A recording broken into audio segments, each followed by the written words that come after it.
யோபு 41 அதிகாரம் 1 முதல் 34 வரை. லிவியாதானை தூண்டிலினால் பிடிக்கக்கூடுமோ? அதன் நாக்கை நீ விடுகிற கயிற்றினாலே பிடிக்கக்கூடுமோ? அதன் மூக்கை நாற்கயிறு போட்டு கட்டக்கூடுமோ? குருட்டினால் அதன் தாடையை உருவ குத்தக்கூடுமோ?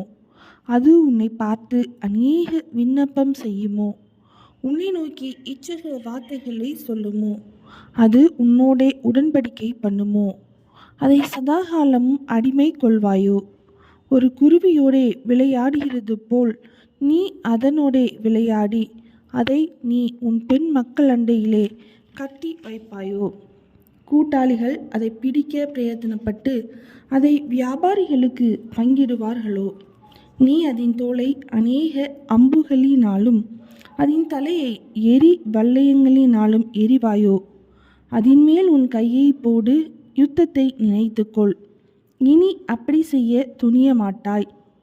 இதோ அதை பிடிக்கலாம் என்று நம்பினவன் மோசம் போய் அதை பார்த்தவுடனே விழுவான் அல்லவோ? அதை எழுப்பத்தக்க தைரியவான் இல்லாதிருக்க எனக்கு முன்பாக நிற்பவன் யார்? தனக்கு பதில் கொடுக்கப்படும்படி முந்தி எனக்கு கொடுத்தவன் யார்? வானத்தின் கீழ் உள்ளவைகள் எல்லாம் என்னுடையவைகள்.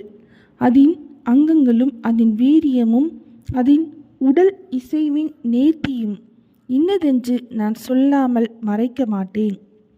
அது மூடியிருக்கிற அதன் போர்வையை கிளப்பக்கூடியவன் யார்? அதன் 2 தாடைகளின் நடுவே கடிவாளம் போடத்தக்கவன் யார்?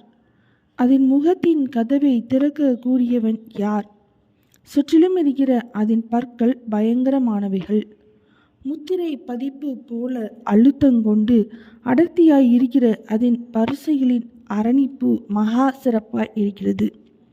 அவைகள் நடுவே காற்றும் புக மாட்டாத நெருக்கமாய் அவைகள் ஒன்றோடொன்று இணைக்கப்பட்டிருக்கிறது. அவைகள் ஒன்றோடொன்று ஒட்டி கொண்டு இணை பிரியாமல் பிடித்து கொண்டிருக்கிறது. அது தும்முகையில் ஒளி வீசும்.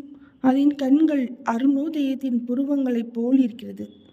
அதன் வாயிலிருந்து எரிகிற பந்தங்கள் புறப்பட்டு அக்கினி பொறிகள் பறக்கும். கொதிக்கிற சட்டியிலும் கொப்பரையிலும் இருந்து புறப்படுகிறது போல அதன் நாசிகளில் இருந்து புகை புறப்படும். அதன் சுவாசம் கரிகளை கொளுத்தும். அதன் வாயிலிருந்து ஜுவாலை புறப்படும். அதன் கழுத்திலே பலன் குடிக்கொண்டிருக்கும். பயங்கரம் அதற்கு முன் கூத்தாடும். அதன் உடற்கூறுகள் அசையாத கெட்டியாய் ஒன்றோடொன்று ஒட்டி கொண்டிருக்கும். அதன் நெஞ்சு கல்லை போலவும் ஏந்திரத்தின் அடி கல்லை போலவும் கெட்டியாய் இருக்கும். அது எழும்பும்போது பலசாலிகள் அஞ்சி பயத்தினால் மயங்கி திகைப்பார்கள். அதை தாங்குகிறவனுடைய பட்டயம், ஈட்டி, வல்லையம், கவசம் ஒன்றும் அதற்கு முன் நிற்காது. அது இரும்பை வைக்கோலாகவும் வெண்கலத்தை உளுத்த மரமாகவும் எண்ணும். அம்பு அதை துரத்தாது. கவன்கற்கள் அதற்கு துரும்பாகும். அது பெருந்தடிகளை தாளடிகளாக எண்ணி ஈட்டியின் அசைவை இயலும். அதன் கீழாக கூர்மையான கற்கள் கிடந்தாலும் அது சேற்றின் மேல் ஓடுகிறது போல கருக்கான அவைகளின் மேலும் ஓடும். அது ஆழத்தை உலைப்பானையைப் போல் பொங்க பண்ணி கடலை தைலம் போல கலக்கிவிடும்.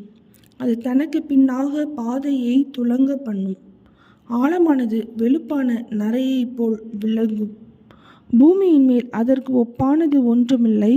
அது நிர்பயமாய் இருக்க உண்டு பண்ணப்பட்டது.